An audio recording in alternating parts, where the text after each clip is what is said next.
Hello everyone and welcome back to my channel. In today's video we're going to talk about why we shouldn't give a lot of oxygen to our patients suffering of COPD.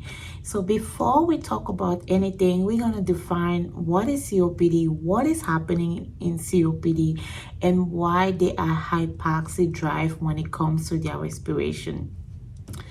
So COPD is defined as chronic obstructive pulmonary disease. So in this patient, they have a difficulty to exhale the air. And we know that the air that needs to be exhaled is full of CO2, carbon dioxide. So they're going to have an increase in respiratory acidosis because of all this air full of carbon dioxide that is stuck into their lung. And remember, it's a chronic obstructive pulmonary disease. So because it's chronic, this respiratory acidosis has time to be compensated by the kidneys. So the kidneys is going to increase the reabsorption of bicarbonate, which is a strong buffer to kind of compensate for their respiratory acidosis because it's a chronic disease. Now, this compensation is helpful, but it's not also helpful. Why?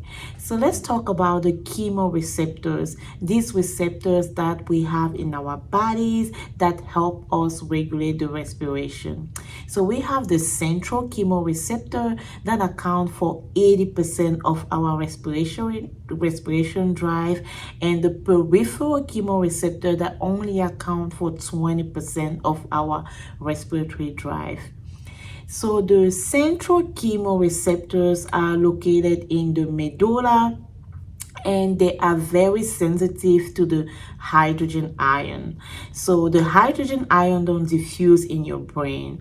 Only the CO2, which is a gas that is highly soluble, that gas, the CO2, is going to diffuse in your brain, and it's going to mix with water, giving you carbonic acid.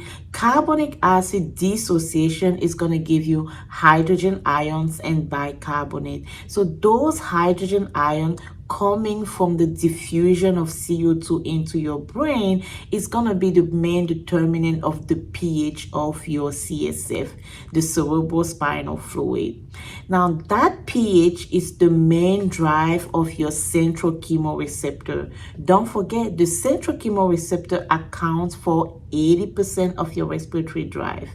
So, in those patients with COPD, because it's a chronic disease and the kidneys have time to compensate, so these central chemoreceptors are not going to be triggered because the CO2 is not going to diffuse into your brain, giving you an increase in your hydrogen ion. It's not going to happen because it's already been compensated by the kidneys. So the only receptors that those COPD patients rely on is going to be the peripheral chemoreceptor. And keep in mind that those peripheral chemoreceptors only account for 20% of your respiratory drive. Before we leave the CSF, I just want to mention that the pH of the CSF itself is a little bit acidic than our normal pH of the blood. It's 7.33. So this patient cannot rely on those central receptors because there will not be a trigger, a change in your CO2 that trigger the increase of hydrogen ion in your cerebrospinal fluid. So they can only rely on the peripheral chemoreceptors. So where are those peripheral chemoreceptors located at? They are located on your aortic body, aortic arch, and at the bifurcation of your internal to the external carotid artery. So those peripheral chemoreceptors are more responsible of sensing oxygen more than anything else. They can also sense the change in pH, and to a very, very lesser extent, a change of CO2.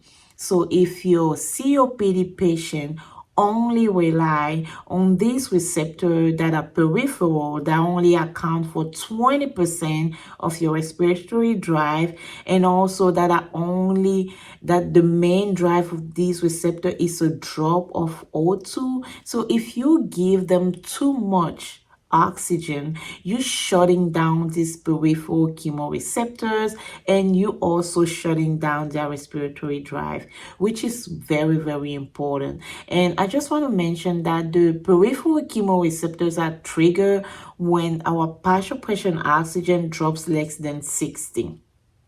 So if you give them too much oxygen, you are closing the sensitivity of these peripheral chemoreceptors, knowing that they are not going to be responsive to central chemoreceptors. So this is the main reason why with our COPD patient, we do not want to give excess of oxygen. We want to keep the only receptor available for their respiratory drive by giving less oxygen and keeping their respiratory drive.